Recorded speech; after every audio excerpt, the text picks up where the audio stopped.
Is it not the same? Casino backers follow the same process used for the DOMA amendment some years ago? Certainly they're using the same process, and they have followed the procedure that's laid out in the Constitution. But that, I believe, is a perversion because it is an industry that is using this process to benefit themselves financially. That half of the group is definitely out of state. Penn is.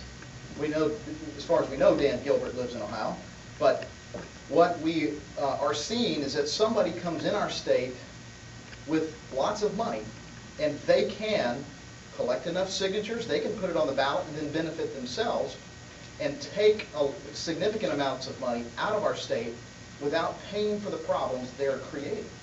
And there is why I call it a perversion of this process, because they are benefiting themselves.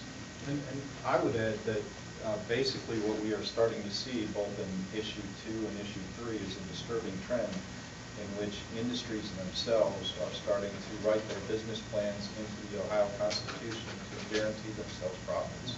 And I think that is a very dangerous slippery slope that we're now facing. Brian, you mentioned that your board voted unanimously to oppose the issue 3. Did it take a similar vote on the governor's slot machine proposal? We didn't, because it wasn't on the ballot, and we take them based on the ballot issues according to the way our directives are done.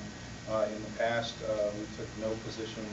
Last year, on last year's gambling issue, and in 2006, we were just starting, so we hadn't taken a position. Do you believe that the same problems that you cited here would be true for the slot machines, regardless of where they're placed? I believe that gambling in general is not good for our economy. That gambling in general will lead to more losses of jobs, will lead to more costs, will lead to more social costs.